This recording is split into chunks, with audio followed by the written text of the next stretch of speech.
Ladies and gentlemen, the 45th and 47th President of the United States, Donald J. Trump.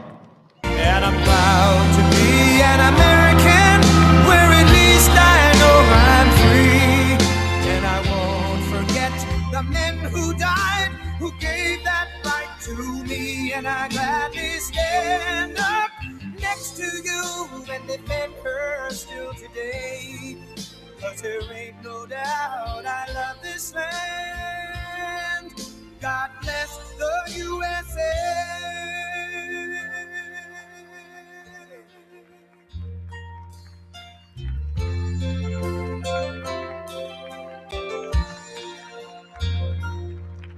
From the lakes of Minnesota to the hills of Tennessee, across the plains of Texas, from sea to shining sea, from Detroit down to Houston and New York to LA, where there's pride in every American heart, and it's time we stand and say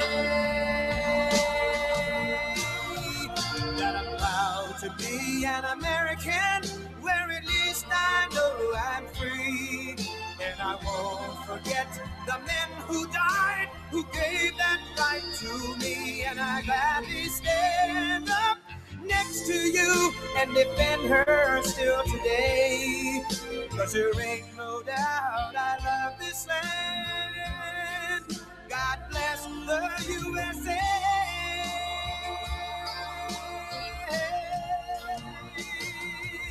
And I'm proud to be an American, where at least I know I'm free.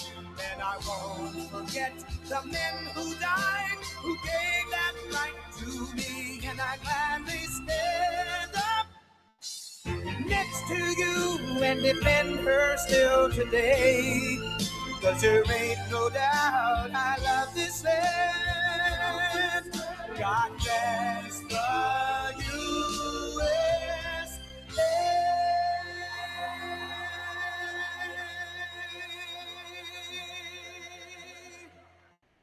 All right, let's get down to business. That's enough of that. But how good is Lee Greenwood? He was with us right from the beginning. First time I walked onto the stage, I heard that song. I liked it. I said, let's use it. That was 10 years ago, and he's been with us all the way. Fantastic guy. There's never been a man that made so much money from one song ever, and I'm happy about it. But I'm delighted to be back in the beautiful Mellon Auditorium, wonderful family. Tim Mellon is a great guy. He's the current version of the Mellons, a fantastic person. To celebrate a thrilling new milestone for America, the first generation of Trump account children. Trump account children.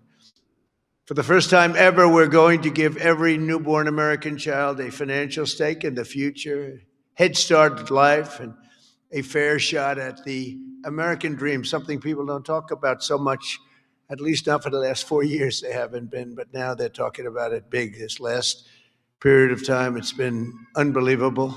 You see what's going on with our economy, the tremendous investments that's been made in our country. We have over $18 trillion coming in. The most, I think, was 3. That was 10 years ago, another country, not even our country. We have $18 trillion, and we have thousands of businesses being built all over the country, and hundreds of massive plants, so big, car plants, AI plants.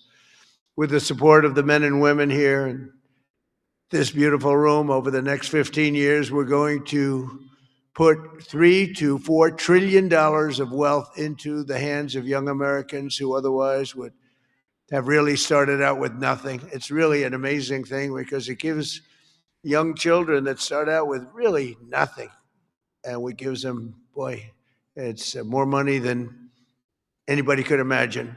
From their standpoint, they'll have a real start in life. And that's why decades from now, I believe the Trump accounts will be remembered as one of the most transformative policy innovations of all time. And I've done a lot of them. The tax cuts, we've done a lot of them, more than I think anybody. And I think this is going to be one of the most outstanding. Last summer, I signed the great big beautiful bill delivering. It made this possible, too. It actually made this possible. Without it, we wouldn't have been able to do this. Delivering the largest tax cuts in American history, including no tax on tips, no tax on overtime, no tax on Social Security for our great seniors. And, you know, we did another thing. When you buy a car now, you get a deduction on the interest payment if you borrow money. So think of it. Rich people get so many deductions. I'm the king of deductions. I love deductions. But people, middle-income people, never had a deduction before. Now they're getting a deduction on interest. They buy a car. That's going to have a huge impact on the automobile. By the way, there's one proviso. It has to be made in America. If the car is made in another country, no thank you. But they're all going to be made in America pretty soon because we have factories coming in from Canada, Mexico, Japan, Germany, all over Europe. They're all coming here to make their cars because they don't want to pay tariffs. Very simple. It wasn't very complicated. You'll see those numbers starting to produce. That's why you see these massive construction numbers. And soon when those things start opening, you're going to see employment and you're going to see wealth creation for middle-income people like you've never seen before. Every single Democrat in Congress voted to raise taxes on hardworking citizens. Their whole campaign was raise taxes. I've never heard of it before. All my life I grew up, and I hear politicians, we will cut taxes. This is the only group I've ever seen, we're going to raise your taxes. No wonder they lost. Actually, there were other reasons also. But together with the majorities in the House and Senate, we overcame their obstruction, and we put more money into the pockets of every working American than anyone thought even imaginable. Perhaps no provision of the great big beautiful bill will prove more consequential than Trump accounts. Under this program, the U.S. government will automatically create a tax-free investment account for every newborn American child, something that nobody really would have even thought of. There were some brilliant people that thought of it for a long time. They're here with us today. We're going to introduce a couple of them. But nobody really, I mean, I've had friends at the top people in business. They came up to me, whose idea was this? This is great. They said, I never thought of that. We'll fund those personal accounts with a seed contribution of $1,000, which will compound and grow over the course of their lives and could grow into very, very substantial numbers. Parents, employers, churches, states, and loved ones will also be able to add up to $5,000 in additional money for those accounts. And with every modest contribution, Trump accounts should reach at least $50,000 in value by the time the child turns 18, and could be very substantially more than that. With slightly greater contributions, the typical account will grow to $100,000, $200,000, and can even grow up to past $300,000 per child. And we think the most likely cases in the $200,000, $300,000 range. The size and scale of this wealth will dwarf all government programs ever created to benefit America's youth. There's never been anything like this. That's why everybody's talking about it. Even really people that truly hate me are making this investment. One person hates my guts. He put $1 billion into it. I said, you must like this program a lot because you can't stand me. I said, I do, but I do like you more than you think. They liked me more in the last year than they liked me before. Although we had a great first term, we can't forget that. We're the greatest economy in the history of our country, but this is blowing it away. So every president, thank you. Every president in modern history has left our children with nothing but debt. But under this administration, we're going to leave every child with real assets and a shot at financial freedom. We'll ensure that Americans don't just end their lives with a nest egg, but instead all Americans will begin their lives with a beautiful nest egg. There's never been anything quite like this. I want to express my tremendous gratitude to a very special couple who believed so strongly in this vision right from the beginning that they personally donated $6.25 billion. That's $6,250,000,000. Even the 250 is a lot of money when you think. I mean, Nikki, do you hear that money? That's big even compared to rapping. All the money she makes, she's hearing a number like that. She'll say, how many songs do I have to make to catch that? But amazing thing, $6,250,000,000 to fund Trump accounts for an additional 25 million children aged 10 and under. And that's Michael and Susan Dell, two incredible people. Where are you, Michael? Where's Michael? Stand up, Michael. What a great guy. What a great guy. I tell you, he didn't do it for his business. He did it, I guess, probably would have been better off not to. That's a lot. But you know what? I hope everybody goes out and buys Dell computers. My son, I told you, Barron, he loves that computer. I don't know what the hell you're doing to it, but he likes it. But I just want to thank you very much, and Susan. It's unbelievable, really unbelievable what you've done. So Michael and Susan made this donation in recognition of America's 250th anniversary because there's no better way to honor America's history than to invest in America's future. That's what they did. And this is perhaps the largest, one of the largest, certainly, but perhaps the largest private donations of all time. That's a lot, $6,250,000,000. And somebody did say that. A friend of mine, very rich, he's going to put up $100 million. And he said, geez, think of it, the 250 that Michael has is a lot more than mine. And I haven't even talked about the 6 billion. But anyway, it's amazing when Michael can start off with very little money and build a fortune where he can, routinely make such a payment and investment in the youth of our country. Michael, you're great. Thank you, man. Thank you. And I also want to say hello to and thank some very special people that have been with my administration and really become friends of mine. On occasion, I have little arguments, but generally, I would say really good. And start off with a man who's doing a phenomenal job, Treasury Secretary Scott Bessent. Scott, thank you very much, Scott. And he loved this right from the beginning, Scott, right? He saw this and he said, wow, what a great idea that is. This is, hundreds of thousands of dollars by the time they reach 18, but we can go 21. They can keep it in longer. But he saw this right from the beginning. He said, wow, that's just great. And we have some other ideas that will be great, but this was one that just hit everybody. This was an easy one to think about. And again, that bill allowed us to do this. Otherwise, can you imagine trying to get this approved by Democrats and Republicans? Let's get together. We got it done. Also, a man who's made your life much easier because those of you that are building plants and equipment so you can give your money, ultimately you're giving your money away anyway, no matter how much you make. But he's made it a lot easier. Approvals for big plants used to take 20 years, 25 years, and then you'd get rejected, actually. You'd go 20 years environmentally and they'd reject you. You finally, if I think of it, a guy starts young, he starts an approval process. By the time he's middle-aged, they take a vote and he loses. It's not worth it. But we have a man that's getting these things done in a matter of weeks. And the biggest plants in the world are being built right now, and he's getting them done fast. He's getting electric plants built so that we can buy them. They're paying for them. They want to pay for them so they can open up their AI plants and they can open up their automobile plants, and lesser so. The automobiles, believe it or not, take much less electricity.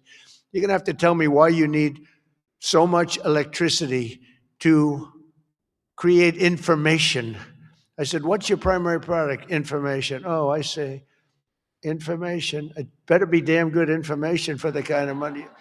But Lee Zeldin is a star, and he has been incredible. Thank you, Lee.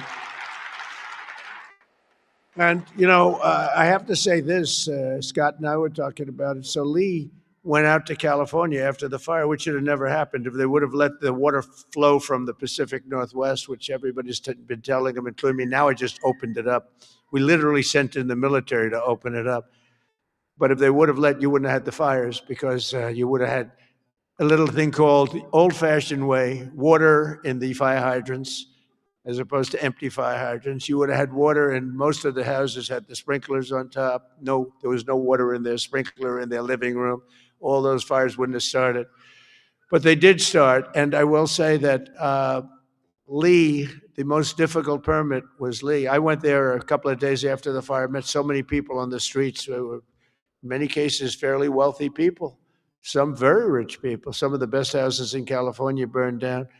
And I said to him, so what do you want to do? They said, sir, we want to start immediately. Well, we'll get you permits. Now, the hardest permit, Lee, was the federal permit. Is that right? He got everything done in 20 days, right? The whole thing?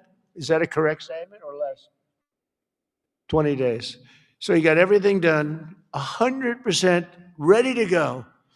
And I went for a meeting, and this mayor, who's a grossly incompetent person, she said, we're going to try and have the permits done within 2 years. Remember that? I got into an argument. I said, you mean within 2 days, right?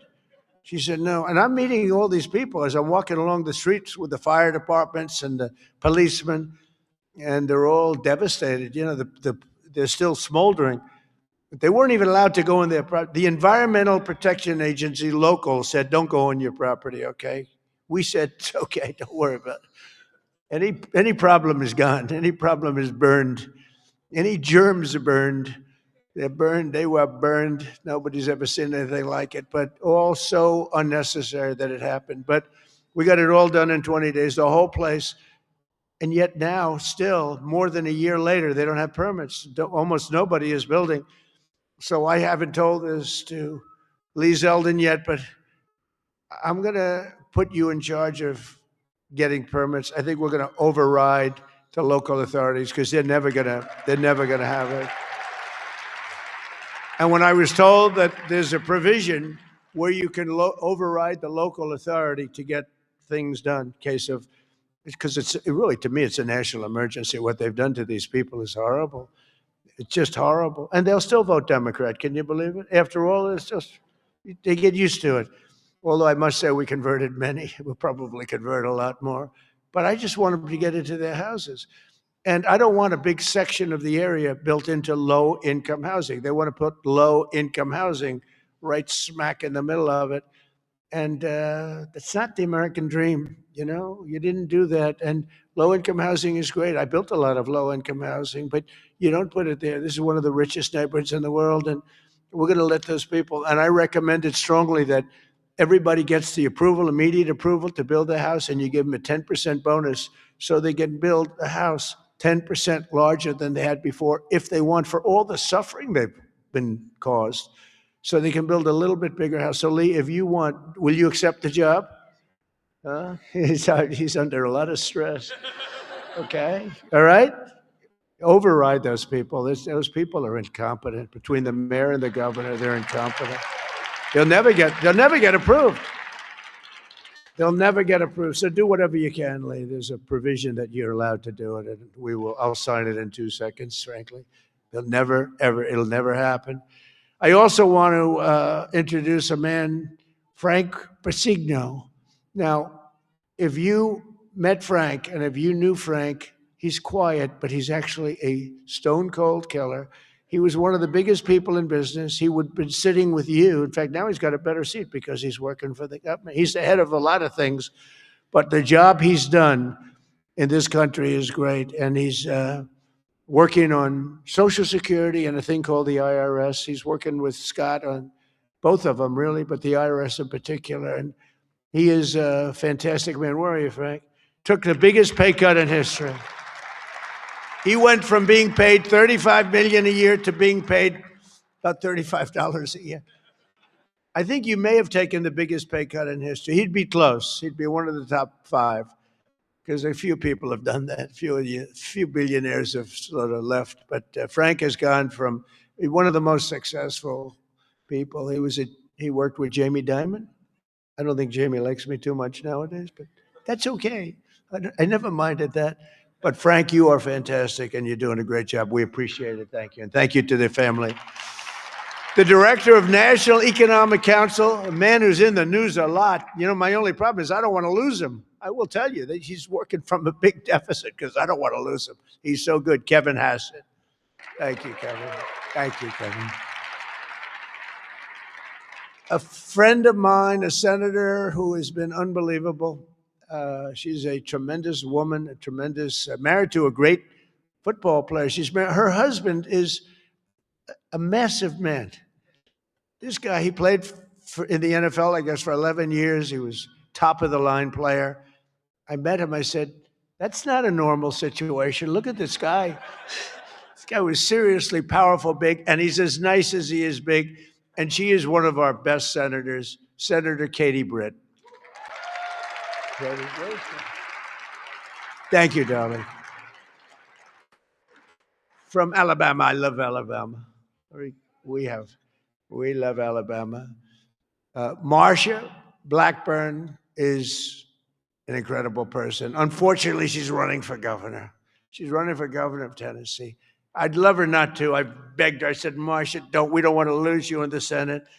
But I have to say they're lucky. They're lucky to get you because you are a talent and a great person.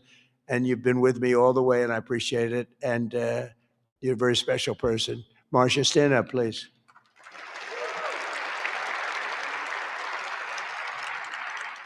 And a senator who's a friend of mine, you wouldn't believe that because we went through a rough campaign together. It was nasty. We got along so well, and we actually did joint rallies. Can you believe it?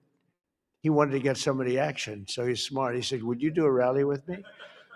But we did joint rallies, and the press used to say, will you ever, start fighting? I said, don't worry, it'll come. He said the same thing. Don't worry, it'll come. He's a very tough guy, very brilliant guy. In fact, when I said, because I had never gone into a debate before officially, my whole life was a debate, but I'd never debated before officially. And I said, let me find out about my competition. Who are these people? Because many of them, they were senators and mostly senators and governors. And I said, well, why don't we start with this guy named Ted Cruz? He was the best student at Harvard, #1 in his class. He was the best student at Princeton or something. And he was the national debate champion for 3 years. And I said, well, I don't like that. I didn't know that. I don't like that. And he was a very good debater. I will tell you that. He's a smart guy. But I'll never forget, because he was the first one I looked at. I've just joined the ranks of politics. And the first famous, that was the Rosie O'Donnell. Remember that? Only Rosie O'Donnell? Ireland, you can keep her. Ireland has done us tremendous. The head of Ireland said, are all your people this way? We don't want that. But Ted Cruz has one thing that I like. If I ever have problems, because it's hard to get people approved, he's a brilliant legal mind. He's a brilliant man. If I nominate him for the United States Supreme Court, I will get 100% of the vote. The Democrats will vote for him because they want to get him the hell out. And the Republicans will vote for him because they want to get him the hell out too. Where's Ted? Where are you, Ted? And with all of that being said, he's a great guy too. He's a great guy. We've become friends, and he's a very effective person too. Thank you, Ted, very much. The man knows more about tax than anybody that I know. Jason Smith, Congressman, wonderful person. Thanks, Jason. Thank you, Jason. Great job. Idaho Governor Brad Little, terrific guy. Thank you, Brad. Georgia Lieutenant Governor Burt Jones, who hopefully will be the governor of Georgia very shortly. They have a big race. He's leading by a lot in the polls. He was outstanding as a lieutenant governor. He's great everywhere. And I've endorsed him fully, so I don't want to, do anything that you don't know about. I have given him my complete and total endorsement. Burt Jones, where are you, Burt? Thank you, Burt. Great guy. Chief Design Officer of the United States, Joe Gebbia. Joe, thank you. Great idea, great ideas. Also, we have Mr. Wonderful, Kevin O'Leary. I like Kevin O'Leary. Where's Kevin O'Leary? Come on, Kevin, it's so nice. He's with me 90% of the time, but when he's with me, he's really with me. Great. And we got the TikTok deal done. Who the hell thought we could do that, right? I know. I wish he wanted to buy TikTok so much, and I would have done it, but his price was slightly lower. Slightly. He's fantastic. What a good, you're an entertainer, businessman, you had the whole quality. So I appreciate, I know what you did. Having done The Apprentice, I see you on television. You have what it takes, right? So I appreciate it. And thanks for all the nice things you do. And Cheryl Hines. Where's Cheryl? Wow. Married to a very, very powerful, important man. And I said, I'll tell you, Bobby, she's strong. I watched her in an interview. I said, Bobby, you keep him in line, don't you? Huh? She said, yes, I do. She's got no choice. He's doing a great job, and so are you. Yeah, he's doing a great job. He's doing a very different kind of a job too, and he's doing things that people have wanted to do for a long time, and they didn't. They didn't have the courage. So say hello to Bobby, okay? We're also pleased. My daughter, she went crazy when she heard that this was happening. I want to go. You know, she happens to be in the wrong state right now for that, but when she heard that there's a certain person that's here who's the greatest and most successful female rapper in history, Nicki Minaj. Come on. And you know, and Nicki makes a lot of cash. Not as much as Michael Dell. Not quite. Not as much. But that's okay. But Nicki makes a lot of money and she's generously stepping up. She's investing hundreds of thousands of dollars in Trump accounts to support the children and really the children of her incredible fans. That's great. Focus on that. Why should you give to somebody else's fans? Give to your fans. I like that. But and I just think she's great. You know, I've been hearing so much over the years because I didn't know Nicki, and I've been hearing over the years she's a big Trump supporter and a Trump fan, and she took a little heat on occasion. Her community isn't necessarily. I tell you, we did pretty damn well with that, with your community, as we say. But Nicki has been an unbelievable supporter. She gets almost as much as Mr. Wonderful over here. He's been another one. It's been so good. But I'd like to ask you to come up, Nicki. Come on up. Come on. She's been such a great supporter and a great supporter of Trump accounts.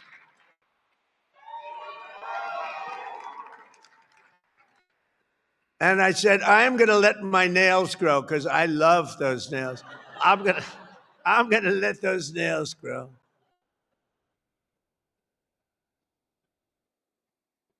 She's so good. She's been MAGA. What can I say? She's been with us all the way, right, Alex? She's been with us all the way, and just want to thank her. And it wasn't so easy. For you, it was easier, right? You want to come up? You want to come up? Mr. Wonderful, come on up here. You've been terrific. Come on up.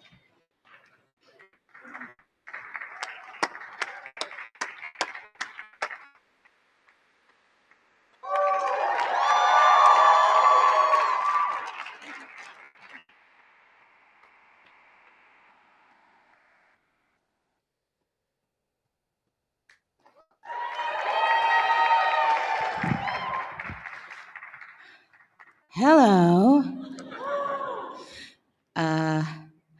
Well, I don't know what to say, but I will say that I am probably the president's #1 fan. And that's not going to change. And the hate or what people have to say, it does not affect me at all. It actually motivates me to support him more. And it's going to motivate all of us to support him more. We're not going to let them get away with bullying him and, the smear campaigns. It's not going to work, okay? He has a lot of force behind him, and God is protecting him. Amen.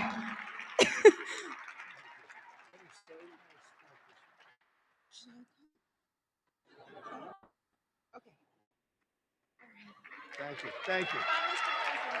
Stay right here. On behalf of all the entrepreneurs in America, I'd like to thank you, Mr. President, because we create 72% of the jobs. Companies 5 to 500 employees, and all we care about is policy. We love policy, pro-business policy, and these accounts are fantastic for independence and support. I thank you very much. It's all about the entrepreneur, and I think you know that, sir.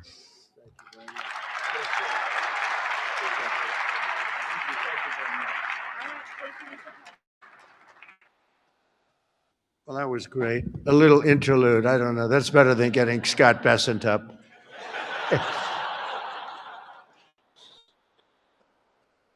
Thank you both very much. Two terrific people. When Trump accounts officially launch on July 4th of this year, every parent will be able to activate their accounts and access the funds at the trumpaccounts.gov. So it's all set up, all ready to go. It's beautiful. The site is beautiful. On that glorious day, we also expect to have commitments from generous private individuals in all 50 states, and they'll be making additional contributions for children in their own states. And already legendary investor Ray Dalio has pledged to adopt the entire state of Connecticut. That's pretty good, Michael. And thank you very much, Ray. Great legend. And today, one of the original advocates of this program has agreed to adopt his home state of Indiana, Brad Gerstner. Brad's here someplace. Where's Brad? Come on. I think Michael and Brad, would you come up here, please? Come up here. I mean, this isn't exactly Mr. Wonderful and Nikki, but I think they might be worth more money than Mr. Wonderful, right? These guys are worth a lot of money. But Brad is donating, listen to this, $250 to Trump accounts for all children under 5 in Indiana. So every children, all the children under 5, $250, and he'll be donating tens of millions of dollars more in matching contributions to millions of children all across the country. He's going to make a massive donation already. We know what it is. Brad is not only one of the most successful business people, he's the founder of the Invest America Foundation. And he's been working on this idea for years. And he was the one, he went over to see Michael. Michael loved it. And those two were a hell of a team, along with Mrs. Dell, who's been so great, Susan. I also delighted to report that dozens of major employers have signed up to add the Trump account contributions to their employee benefit packages, including Uber, Schwab, Charter Communications, and many, many others. And just today it was announced that Intel, NVIDIA, Broadcom, IBM, Steak and Shake, Coinbase, Continental Resources, and Comcast have all signed up for really big contributions. So I want to thank them. I want to have you two guys come on up. Would you say a couple of words? Brad and Michael, would you say a couple of words? Only Indiana. You can't do bigger. We love Indiana, but you know, how about Indiana, Iowa? No, we appreciate it. Big numbers. Thank you. Thank you. Well, 4 years ago, we set off on a journey to reconnect every child in America with the American dream. This president ran on a Main Street agenda that too many people had been left out and left behind. And his articulation of no tax on tips, that doesn't help rich folks. That helps those left out and left behind. No tax on Social Security, no tax on overtime. And when Ted Cruz authored the Invest America Act in the Senate, and Michael Dell partnered with me to bring the private sector to bear on this, we had the opportunity that this president was willing to sign. He immediately understood the impact. That this wasn't about the wealthy folks in America. This was about the 50 million American families who will be lifted up and reconnected to the American dream, because this is now the law of the land. Forevermore, every child in America, from rural Missouri to rural Indiana, from Trenton to Compton, is going to start off life with an investment account at birth, seeded with $1,000, where they privately own NVIDIA and Microsoft, all the greatest companies in this country, right? Not dependent on government, independent from government. Not more socialism. The answer to more socialism is more capitalism. This makes every child in America a capitalist from birth, and it would not have happened without the leadership of our Treasury Secretary, Scott Bessent, without the leadership of the Speaker and Ted Cruz in the Senate, but most importantly, and every business leader in America will tell you this, for too long, they had no access in Washington to the White House. People didn't want to hear their ideas. This president is voracious in his desire to hear from America's leaders about how to make America better. This is citizen democracy at its best. An idea that started around a kitchen table in Silicon Valley makes its way to this day. I'm humbled and honored to be here, and I'm grateful for your leadership.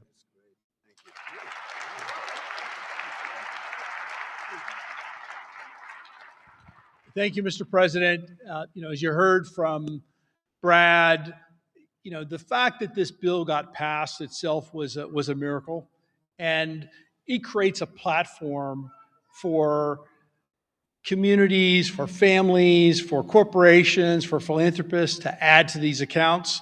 And in not too many years, essentially every child in America will have savings invested in the greatest companies in this country. And that will change the face of this country over the next 10, 20, 30 years. And we couldn't be more excited about this and the opportunity to make a difference. The best investment a country can make is in its people, especially in its children. And this creates an incredible platform for that to occur at enormous scale.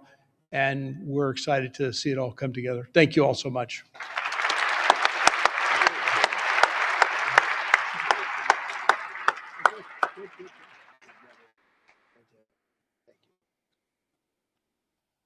Those are two fantastic people, I can tell you that. I want to give a very special thanks to some of the CEOs here this morning. Vlad Tenev of Robinhood, what a job he's done. Where's Vlad? What a job you've done. Young guy. Nice young guy, too. Arjun Sethi of Kraken. Arjun, thank you very much, wherever you are. Thank you. Anthony Noto of SoFi Technologies. SoFi. Thank you very much, Anthony. Right. These are the ones you read about, and Bill Ackman is here, Pershing Square, and Hock Tan of Broadcom, and so many others that if I name them, we'll be up here all day. But I just want to say that what a job you've all done. Incredible job, everybody. Just about everybody in this room. Not everybody. I'm not in love with everybody, but a couple of them I don't like very much. But if they're here, I'm starting to like them a lot better because they're here for a very good reason. I'm officially calling on all employers all across America to follow the lead of many of these amazing companies and make matching Trump account contributions to benefit for the American worker, and they're going to benefit the American worker so much. This morning, I'm also pleased to announce that Visa is creating a brand new platform which will allow credit card holders to deposit their cashback rewards directly into Trump accounts. That's a big deal. Visa, thank you. Where's Visa? The head of Visa. Thank you very much, Visa. These initiatives could not come at a better moment because there's never been a better time to invest in the United States of America than right now. Who knew it would have happened this fast? I inherited a mess. We were a country that was laughed at a year and a half ago. We were laughed at. Now we're the hottest country anywhere in the world. Nobody even close. So, who knew this was going to take place this quickly?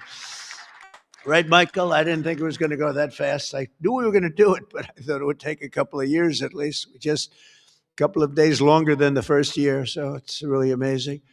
And just this morning, as I'm running out, I see the S&P 500 hit 7,000 for the first time ever. So I say America is back. America is back. Since the election, the stock market has set 52 all-time record highs, adding $9 trillion in value. And $18 trillion of investment is pouring into the country. It's going to be higher than that.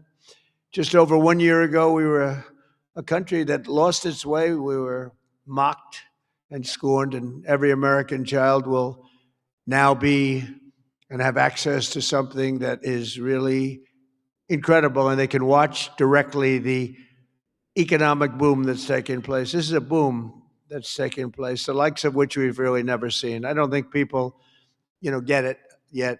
Not a lot of people. They don't get it. They don't see the thousands of businesses being built, the hundreds and hundreds of massive factories that are going up all over. But they're going to start to see it. They're starting to see it. I mean, if they're modestly intelligent, if they're very intelligent, they saw it about a year ago. With us today is Craig Smith, a fourth-generation family farmer and volunteer firefighter from Culpeper, Virginia, along with his wonderful wife, Heather. Craig and Heather have an 18-month-old son and a 1-month-old that they also welcomed just recently, twin boys. And they can't wait to activate Trump accounts for all 3 of their children this July 4th. Craig and Heather, do you want to come up here, Craig and Heather? Where are you, Craig and Heather? Come on up, Craig and Heather, come on up. Come on up. It meant so much to them. People write letters. Every once in a while you get a letter, it just hits you. Craig and Heather, come on up. Thank you. That's great. Wow, look at this family, huh? They're a rich family now. The kids are richer than the parents. It's the way we want it. Thank you very much. Wow. So nice. Thank you. Would you like to say something?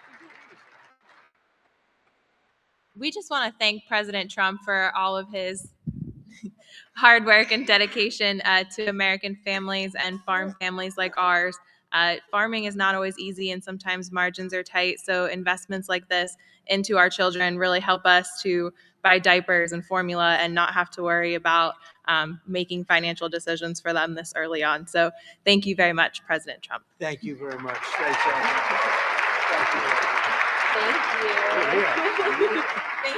you. Thank you. Thank you very much. So nice. Also joining us today is the Goins family from Fayetteville, Arkansas. Charlie works in manufacturing, and he's here with his wife, Savannah, his high school sweetheart. In 2022, Charlie and Savannah opened their home to foster care, expecting to take in 1 child, but soon they were taking in a family of 3 siblings and formally adopting them. A short time later, Charlie and Savannah also welcomed a biological daughter. Trump accounts will give each of these children a much better start in life. And Charlie and Savannah, where are you? Are you down there? Do you want to come up? Come on up here, Charlie, real fast. We're holding up a lot of big business people. We can't hold them up. Michael will take back his donation. Say what? I want my money back. Come on up here. These are great families, but there's millions and millions of families that are going to be so amazed and so happy at what's taken place. Sort of a miracle, I think. Nice to see you. How are you? Oh, look at that. So nice. Hi. How are you? You want to say something? I'd love to, yeah. Thank you, President Trump, for having my family and me here today. My wife and I have spent the better part of our adult lives working to advance children in our community, and it was our faith that first led us to open our home to foster care, and it was God's plan that allowed absolutely. And it was God's plan that allowed us to adopt 3 amazing children out of foster care, to welcome so many more, and of course, this past year, welcome our youngest daughter, Florence, into the world. It's through our experience that we've seen how opportunity, or the lack thereof, can really impact a child at the very beginning stages of their life before they even get a chance themselves. And that's why, my wife and I, along with some of the work that the First Lady is doing, we are working to help foster families, and foster and adoptive families, and personally in our state with protections and support in our home state of Arkansas. Every child deserves hope, stability, and a strong chance at a future, a strong future. And for young families, especially like ours, that your first priorities are, of course, your diapers and your wipes and your car seats and all that stuff. And so starting and investing into a investment account is not necessarily on the top of the priority list. And we're so thankful to have this. And I think this sends a powerful message that this administration believes that financial opportunity can start early, that it is intentional, and that it can impact every single family. And my wife and I are so excited that this administration has placed families and children like ours at the forefront of economic policy. And we're so excited for the future of the children and for this country. Thank you.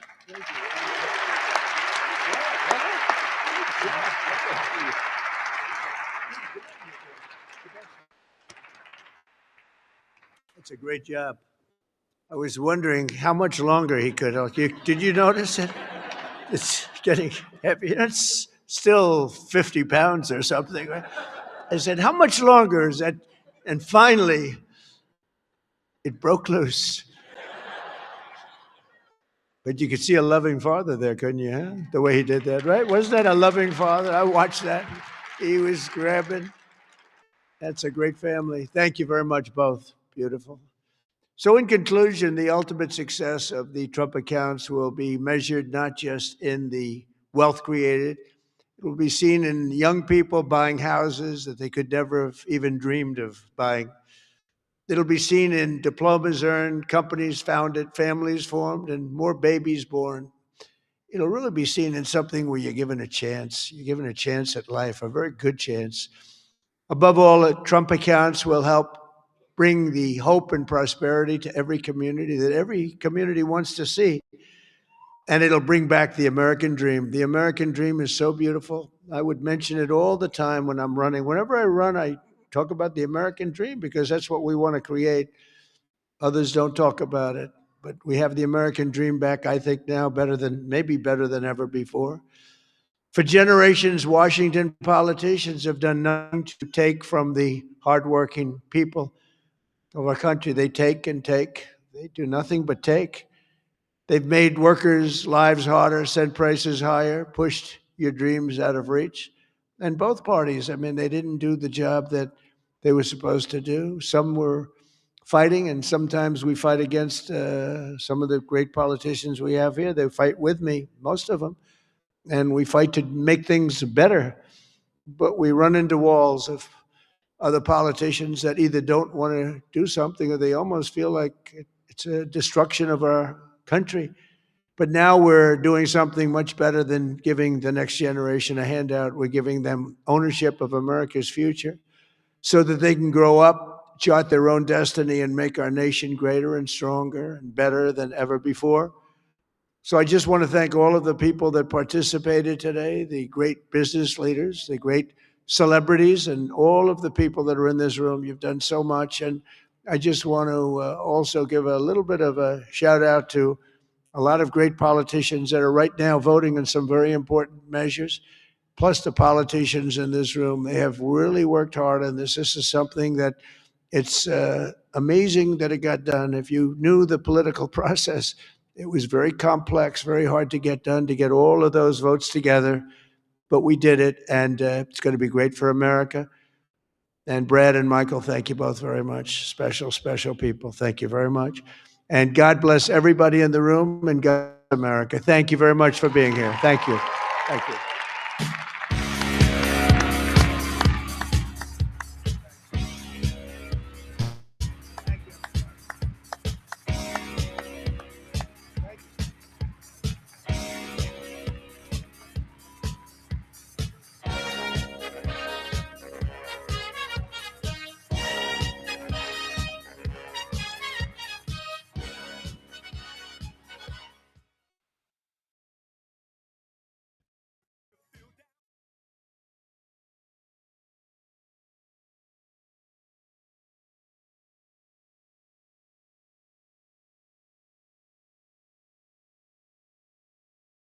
Our 2030 election apportionment was right now in 20.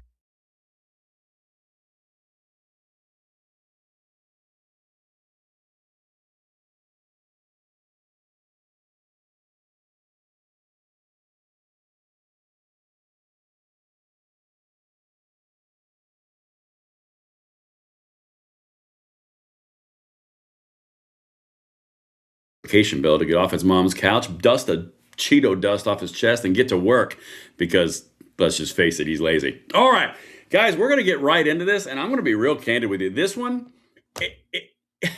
it's got everything you need. Everything. Because the lefties are starting to figure it out. It only took them 12 months to figure it out, but dang it, they are figuring it out. I mean, of course, they could have just watched this channel and we've been screaming it for 12 months, but finally, they have come to the realization that this is the foot. This is the play. This is the game that is afoot. And I'm going to walk you through the entire thing right now. Everything is always linked in the description box below, per usual. Guys, your chats, comments, and emojis make the world go round. I'm going to put it over here in the chat. Finally saw the notifications. Here we go. All right, guys, I'm loving the comments already. The game face and the game jacket is on Alan. That is absolutely right. All right, chats, comments, emojis. You know how this works. Emojis make the world go round. Once it's posted, we're off.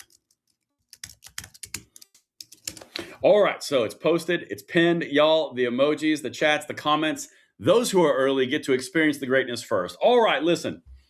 Normal procedure on this channel is I open up with stupid.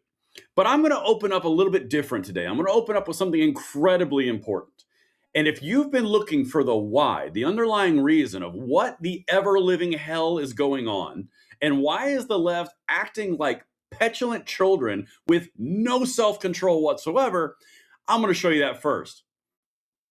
And then get to the stupid. Okay, so here we go. As you can see, we are ready to rock. We are cruising solid. And I appreciate each and every one of you for being in here, of course. Send this out as you get in. This, my friends, is exactly what they're losing their minds over. I've been telling you this for about a year now. We're going to go through it again for you, the new people. The 2030 Census Apportionment Forecast Update. This is where all the Electoral College goes, where all the House votes go. This is what determines which individual states have representation in the presidential election and also the House. You want to know why the left is losing their collective minds? Is because they're losing the collective country. I'll always tell you the truth, and I'll always tell you we're going to save the country, because we are. Both of those things are true, and here's how. Okay, this is a foregone conclusion. This will not be changed before 2030. This is baked in. Okay, states that are gaining the seats: Texas, Florida, Idaho, Utah, Arizona, North Carolina, Georgia, and South Carolina. Those are all red states. Texas is getting 4. Florida is getting 4. Idaho, Utah, Arizona, North Carolina, Georgia, South Carolina, 1 each. States that are losing, you might find a pattern. California, -4, New York, -2, Illinois, -2, Pennsylvania, Michigan, Minnesota, Oregon, Wisconsin, Rhode Island, -1 each. Are you seeing the pattern? If the exact same election had just happened in 2024 with these apportionments, Donald Trump would have won 11 more Electoral College votes. Y'all, this changes everything. And I'm not just telling you this. The left is starting to come out and realize that they actually have to say it. Again, same thing. This is what the total would have been if the 2030 election apportionment was right now in 2024. Trump would have won 323 to 215. Even worse of a trouncing. That's what's coming up in 4 years. Yeah, you want to know why they're losing their mind? It's because of that right there. Hey, look, one of my favorite people to make fun of on the internet, David Hogg, well-known Democrat activist, gun controller extraordinaire, and also failed vice chair of the Democrat Party because he was kicked out by his own people. Just wanted to point that out. Look, listen to what he says. Guys, it's not just me. Like I said, I got the jacket on. If we don't start building infrastructure in the South, good luck, and start winning in states like Texas, Georgia, North Carolina, and Florida, good luck, good luck, good luck, good luck, we can kiss goodbye any chance of winning the White House in the 2030s. In the 2030s. That's a 10-year span. And I was talking to my dad this evening, and it's actually 3 elections. Y'all, you are on the edge of pushing liberalism and far-left wokeism into the proverbial abyss.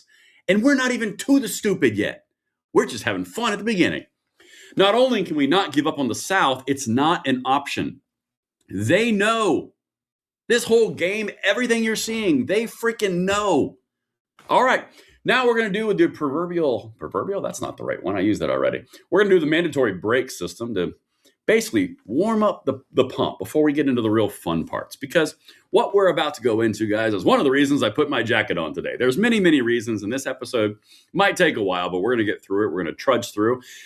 Stupid exploded. It's everywhere. We're going to put on our mud boots and we're just going to hike on through because, oh my God, the stupid that we're about to encounter together. But you know what? It's what we got to do. We're saving the country. Sometimes you just get messy doing it. All right. This is one of the dumbest things that I've seen in a while. And I've got a few of these because, wow. You remember that video of that protester that picked up a flashbang and then exploded in their hand because they were protesting ICE? Remember that? Yeah, that was today. Don't worry. There's already a GoFundMe for Fingers of Freedom. Help me get prosthetic fingers after ICE protest injury. I want $50,000 for picking up a flashbang grenade. And if you thought that wasn't silly enough, let's get down to the short story. I was bravely trying to protect an undocumented immigrant from deportation when a flashbang grenade exploded in my hand. Now I need prosthetic fingers. Y'all, I can't make this stuff up. And they're already at 12%. God, liberals and their lefties, man. I swear to God, that old phrase, a fool and his money shall soon be parted. Yeah. By the way, we're in the stupid portion. We're not even in the meat yet. Speaking of wanting your money, hey, look, it's the Kami Mandani from New York. He wants more money. Hey, you know what's really great, comrades? Reaching for that wallet and really funding our communistic ideals. I know that as a communist and a socialist, I've offered you all these different ways of which we're going to get to the man, soak the rich, cut rent, and basically tell everyone with money or assets that they're evil and all the people who don't are going to get all the goodies. But before I do that, can I ask for $4 million from you guys? And then can I also maybe ask for some more money for somebody else, one of my friends? You don't believe me? Okay, here we go. Friends, I am once again asking for your donations. Not for me, for Claire Valdez. Claire is an assembly member, a Democratic Socialist, and a union organizer running for Congress in New York 7. That's Greenpoint, Williamsburg, Bushwick, Ridgewood, Maspeth, Cypress Hills, East New York, a little bit of Fort Greene, a little bit of Bed-Stuy, Ridgewood, Whoa, downtown you Brooklyn. just said Ridgewood twice. Yeah, baby. Wait, so I have a cue for you. What are you running on? Unions for all, housing for all, Medicare for all. I thought DC was only doing for some right now. Nah, we're gonna do it all.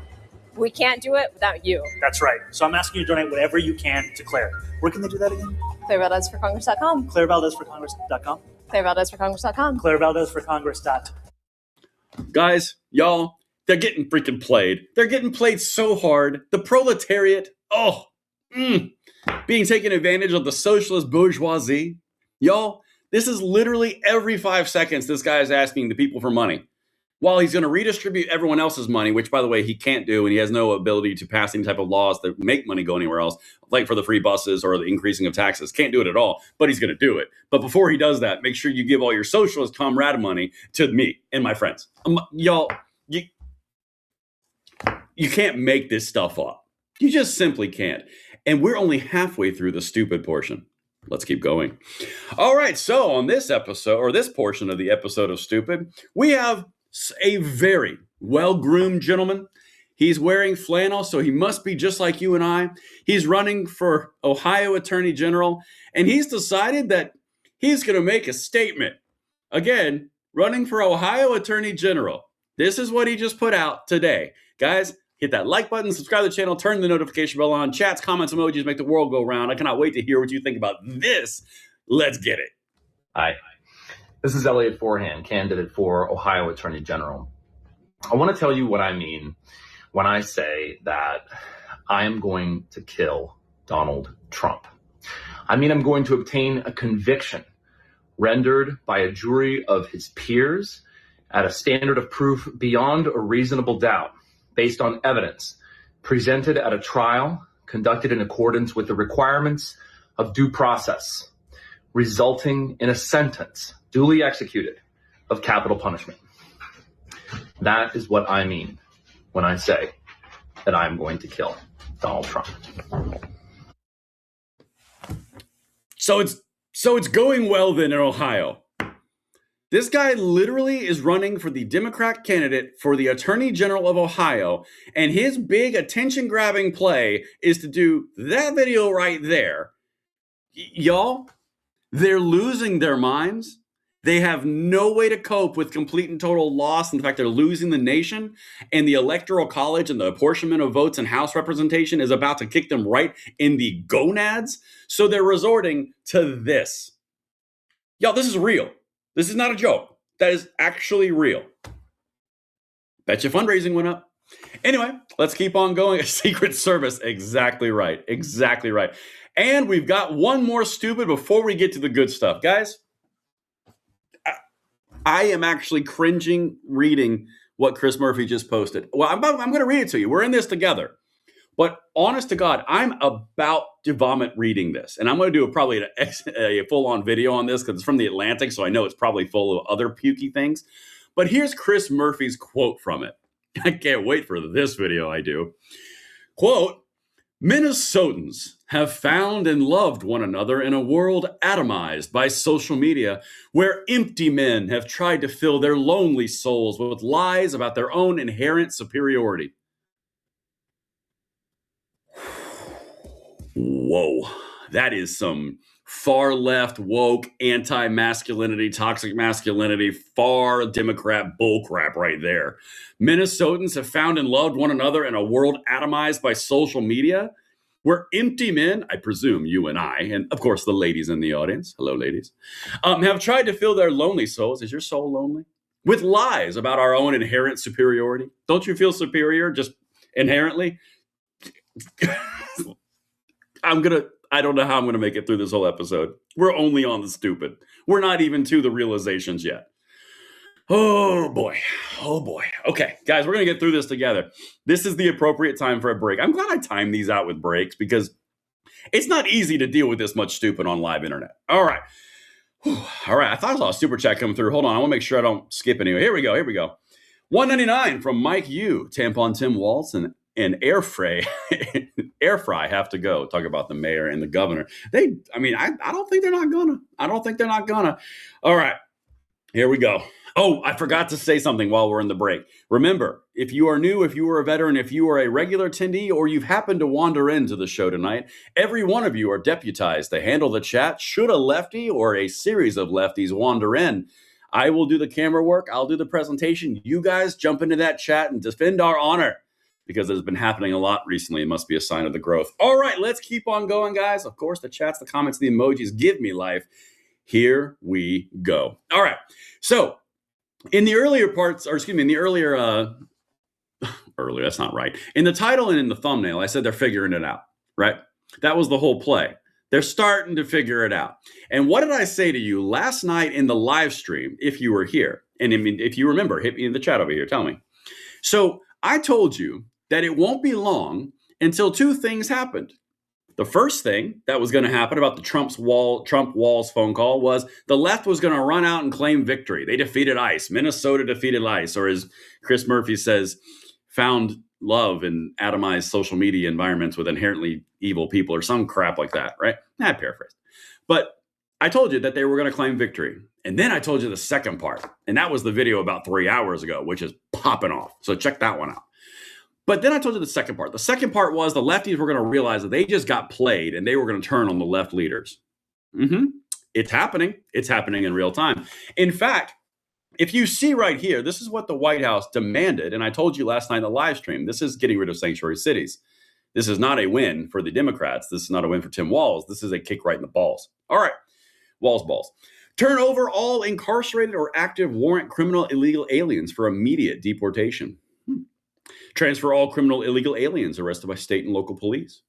Assist federal authorities in detaining criminal illegal aliens wanted for crimes. Democrats must work with the federal government in the rapid removal of all criminal illegal aliens. Guys, that's pretty much every tenet of the sanctuary cities that they just undermined and agreed to. I'm not saying, I'm just saying, put the jacket on for a reason, and here we go. They're figuring it out. All right. If you are not familiar, I mean, honest to God, it only took them 24 hours. I mean, like, granted, it took us about 24 minutes, but you know what? They got there. This guy is a far lefty, far left, crass, gross, way progressive. Here's what he says about this whole thing. Major breaking. The Trump regime is increasing illegal DHS raids against protesters in Minnesota. Bovino firing was a PR stunt to head fake de-escalation. I literally said that with you guys. We had the conversation that was exactly what was happening yesterday. But don't worry, they figured it out. Major breaking news. They got owned. And here's the tweet that he's posting on. Confirmation that Bovino's withdrawal is a PR stunt made to lure protesters into thinking they got a win. Does any of this sound familiar? I'm not that smart. They're just that predictable. DHS is ramping up operations in Minneapolis at the same time he's returning to California. So the one guy that they said that they were going to get a big victory because he was leaving Minneapolis, and they said, woo, yay, stand down, we win, everyone win, woo, Walls win, Minnesota nice, we win. They all go over here. Trump sends in Tom Homan over here, and he goes, yeah, we're still going to do it, and you're going to do it for us. And the protesters are like, wait, what? How could this be? I mean, if they just watched this channel, they would have known. I'm just saying. All right, let's keep on going, guys. This is where it gets really, really fun, and which is leading to this, because they're starting to figure it out. They are now invading Walls' office. In fact, look, they came up with a new slogan. You guys might remember this one. Check this out. Justice denied! Justice delayed! Justice denied! Justice delayed! You get the idea. Justice delayed, justice denied. Oh, that's weird. Why are they doing it at Tim Walz' office? Because they're figuring it out. Again, I would like to bring to your attention the demands from the White House. Like, this is literally destruction of your sanctuary cities, and all you have to do is agree. We talked about this. Literally, by definition, each of those things are the main portions of sanctuary cities, and Tim Walz just agreed to do all of them. So again, all the black pill on the right, everyone freaking out saying that Trump and the White House got smoked. You guys, please tell me where in here this is them getting smoked, and it's not Tim Walz basically undermining sanctuary cities. I'll wait. I will wait. I'm pretty confident in this one. But anyway, let's keep on going, guys. We've got stuff to talk about. I've already hit that, and I already hit that. Okay, now this one is a fun one. Guys, I told you I put the jacket on for a reason. This is a fun one. So the Democrats, I swear, this is more propaganda and more stupid than I saw during the Kamala Harris blitzkrieg. And I call it a blitzkrieg on purpose because it was literally a lightning war, and it happened with $2 billion. They're still digging out of the hole, and it was nothing but propaganda. I mean, like, straight up insane. So anyway, back to the point. Democrat Wins Media, this is a propaganda account, breaking in a stunning moment, again, pick up the language. In a stunning moment, Republican Senator Tom Tillis just called for Kristi Noem to resign. The dam is breaking. Wow. Okay, where do we begin on this one? In a stunning moment, Tom Tillis. Okay, if you guys don't know who Tom Tillis is, I'm going to run this down for you real quick. In fact, we might go big screen. Come here. Tom Tillis is a Rhino senator who has resigned and will not be running for re-election in 2026. He threw out the door. He said, nope, I'm good. He's also one of the only rhinos that would sign on and work with anything with the Biden administration, including a nice little piece of legislation called the Bipartisan Safer Communities Act, which was the only gun control act they were able to pass in the Biden administration, thanks to him and his other Republican turncoat rhinos. So yeah, they found one. A miracle. Okay, let's keep on going. So Tom Tillis just called for Kristi Noem to resign. The dam is breaking. Yeah, the guy on the way out is the dam breaking. My God, could you force feed us a little bit more propaganda through the funnel? Like, please. Anyway, let's keep on going. We've got so much to do, so little time. A little Willy Wonka reference for you guys. Gene Wilder, I think? Yeah. By the way, this is the way my brain works. It's whatever. It happens. All right, so here we go. Eric Dodery. Just in, anti-ICE rioters have stormed a hotel in New York City, demanding the Hilton Garden Inn cut all ties with federal immigration enforcement. You know what's interesting about this, guys? I know, it's weird. But when they try to do this in New York City, you know, with the Kami Mamdani and all the socialists there and the mayor, they got arrested. I got videos of that in a second. That's so weird that the communist utopia of New York City would arrest the protesters going against ICE. Man, The world must be crumbling. Let's just see. Let's check in. Let's check into New York real quick. I think I owe it to you guys to show you what they're saying. I'm sure there's some real good pearls of wisdom from in here. Let's see what they say. No KKK, no fascist USA. No ICE. No KKK, no fascist USA. No ICE. No KKK, no fascist USA. No ICE. No KKK, no fascist USA. No ICE. No KKK, no fascist USA. No ICE. No KKK. All right, as catchy as that is, you guys get the idea. You get the gist. Hey, I got a knock joke for you guys, and if happen any lefties wondering, what has 3 letters and was a Democrat intimidation tactic machine owned and operated by the Democrats in the Civil War Jim Crow South? Yeah, it was 3 letters. It's called KKK. Yeah, who wants to tell these morons?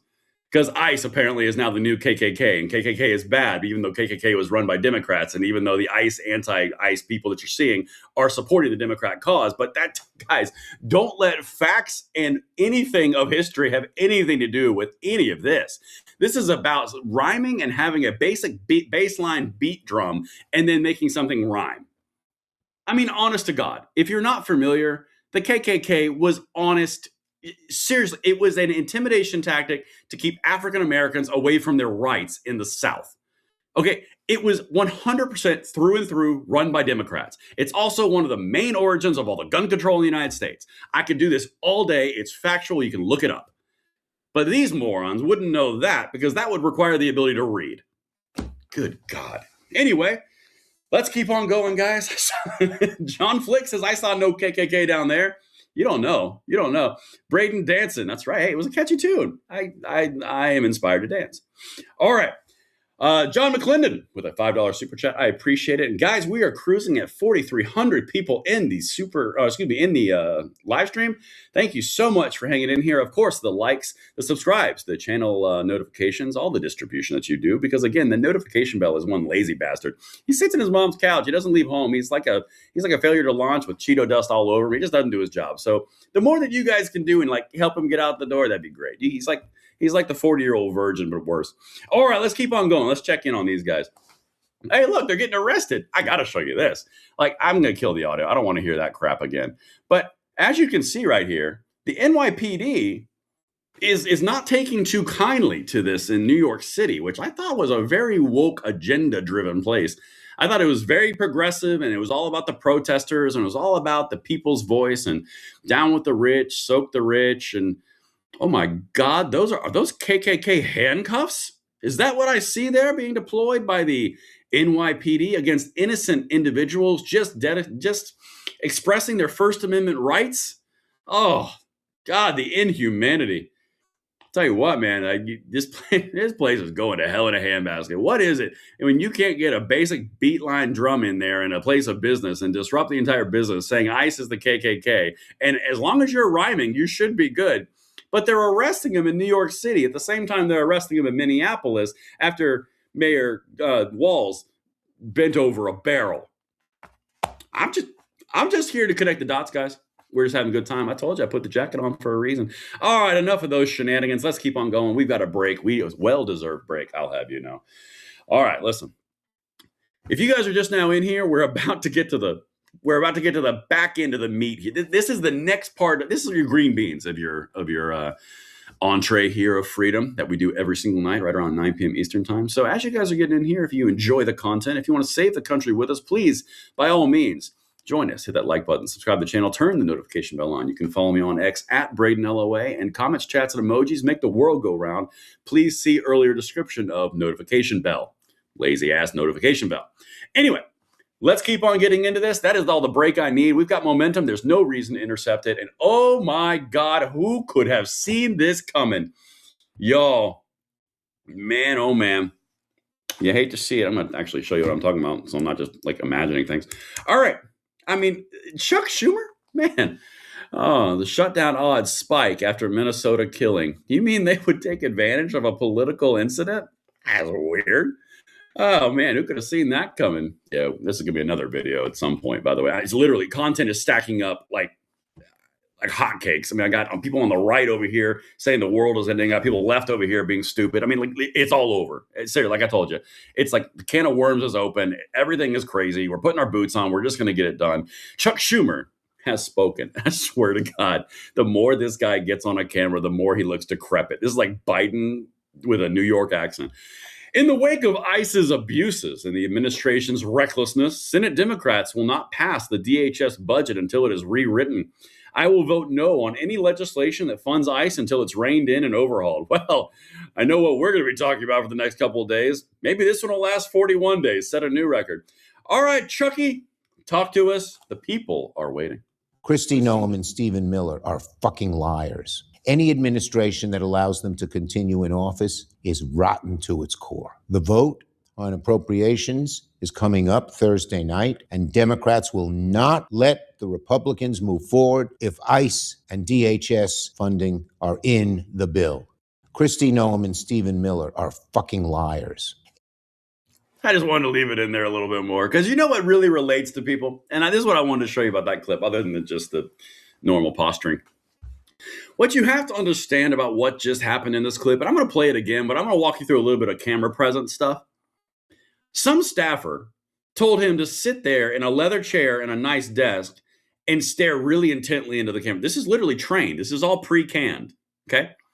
I want you to say that you're going to do a shutdown, and I want you to look really, really tough. Make sure you say at least one F-bomb so we can still get it on X and YouTube, and also make you appeal to your user base and your voter base. Make you feel tough and young and vibrant and full of energy, because your physical appearance ain't doing it.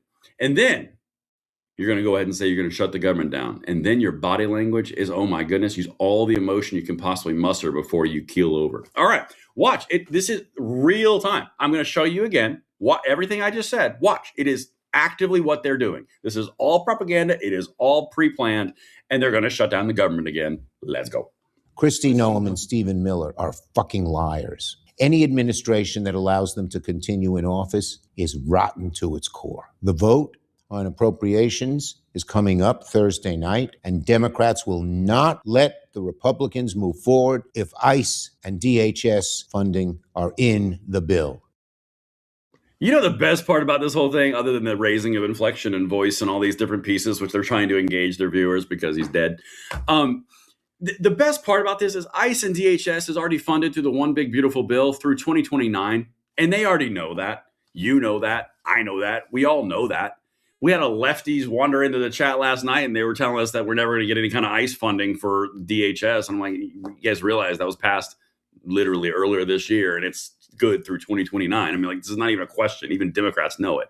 This is all about pandering for political power. Again, this is why I showed you this at the very beginning, because they know how absolutely screwed they are. I'm just not going to blackpill you. I'm going to be honest with you, and we're going to vote like we're losing. We're going to grind like we're losing, and we're never going to quit. We're going to save our country together, and that's what we're going to do. Period. Full stop, as the Dems like to say. It makes it more authoritative. That's what they tell me.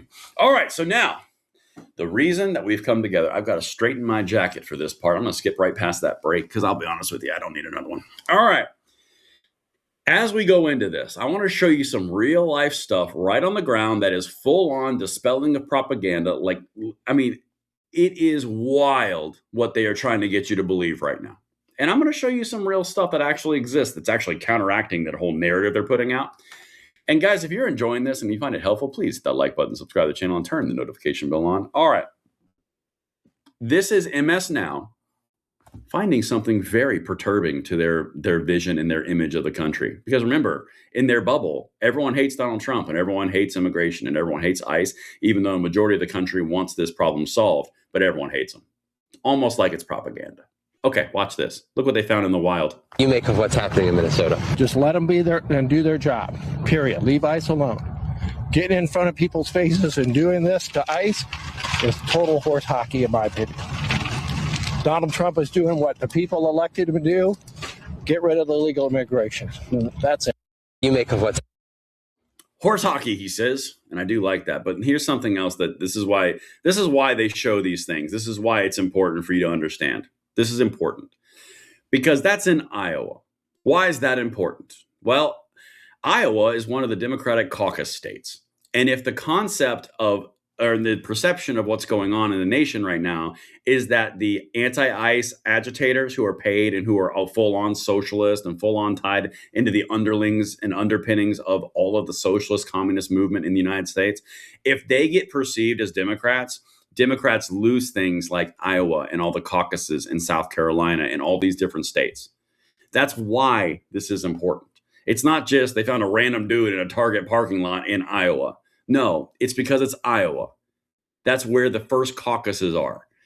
None of this stuff happens by accident. And that's why I try to show you every night on this channel, every day, as long as we can, as long as I can continue to show you truth and cut through the propaganda like a knife in the foggiest London eve. All right. Oh my God. Hold on. I got to zoom in. I can't believe this. I simply can't. By the way, 5,180 people in here right now. Thank you guys so much. Make sure you send this out because the more you do, the more power we have. All right. Election wizard. Approval of the Trump administration deportation of illegal immigrants. Favor, plus 10, 52, 42. 1,000 registered voters. You know what date that is? 126. You know why that's important? Because that was yesterday. Everything you've seen, everything, all of it, from the Renee Good thing to the invasion of churches to the shooting a couple days ago, all of it, plus 10 in favor of illegal immigration. You think it's any accident that Donald Trump is doing what he's doing and the White House is doing what they're doing, and you think there's any accident that Tim Walz bent over a barrel and said, yes, please? I mean, honestly, honest to goodness. Guys, this is the underlying stuff. You have to understand. I always do these live streams to bring you to the culmination of all of these breadcrumbs to show you these points. That's why I spend 40 minutes putting it together, because it's like, what? Genuinely, that's what you're looking at right now. 52 to 42, according to 1,000 registered voters in one of the newest polls yesterday. That is why they're doing, where'd it go? Nope. Well, that's just dumb. This part, no, dang it. What? Where'd he go? Hold on. I got to find this. This is important. I'm going to find it. I think it's over here. Is it right here? Yeah. That's why they're doing this. It was a head fake. They just did it to feign defeat, but really they're kicking our asses. Yeah, exactly. That's why Donald Trump is doing the things that he's doing. That's why they're all doing the things they're doing, because this number, nope. This number right here. Yo, look at it. Plus 10. With all the propaganda you're seeing, plus 10 national. Okay, let's keep on going. Maybe I haven't convinced you enough. Something else that we cover on this channel a lot, and if you're new here, this is the congressional ballot, and if you are a veteran, you know what's up. You know what we're about to do. We're about to give you some real life experience in this. So, when it comes to the generic congressional ballot, the lefties and the Democrats and the righties and the conservatives and the MAGAs, they all look at the congressional ballot, every one of them. And the reason why is because it takes the individual out of it and it just takes the Democrat versus Republican brand. That's why they do it. It's generic and broad enough so they can say, oh, look, our brand overall, right? That's what they do. When you look back at Donald Trump in 2018, when his first midterm rolled around, the Democrats were like anywhere from plus 9, plus 10 to plus 17 to plus 20. That is irrefutable fact, and they know it. Now, they are up 4. Y'all, the generic ballot has a built-in bias for Democrats of about 3. This thing is neck and neck going into 2026, and they know it. The reason that they know it is all in the math and numbers. That's why Davey Hogg, boy wonder, gun control extraordinaire, Democrat vice president failure box, that's why he's saying this. That's why they're freaking out. It's not because they just woke up and had a wild hair. It's because they actively know what's happening. Just for some reason, he decided to say it, and it's been all over the place. But again, I'm just going to keep on showing you whatever truth I can, and hopefully it sinks in and you send it out because, whoa. Which party has a better approach on crime? Republicans, 15. Immigration, Republicans, 7. That's weird. Republicans on immigration? That's strange because I would have thought that it wouldn't be that with him being Satan. Economy, R7. Inflation, R1. What do the Democrats have? Democrat values and healthcare. Things that are nowhere even registering on the top 3 most important things for the nation. I mean, guys, it's so bad. It's so bad. But anyway, let's continue. Let's throw a little bit more fuel on the fire. New poll just dropped, finding Americans support President Trump's mass deportations by plus 10 points, 52-42, after the most recent Minneapolis shootings. Fake news failed. Americans embraced mass deportations. That's what I voted for, what we voted for. Now, of course, that's his post. That's not mine. But still, the point remains. He's referencing the same thing I referenced. Fox News is referencing the exact same thing that I just referenced. Guys, what you're actively seeing is a refusal of the propaganda. It does not work. It doesn't work anymore. The mainstream media has like a 3% approval rating in the nation. It's lower than Congress. And that says something, because those critters are crazy. And of course, the last thing I'm going to show you, the same thing from another service showing the exact same data points. Y'all, I would like to say one more thing, and I keep on going back to this. Did I get it? Did I get it? Did I get it? No, got it. Missed by one.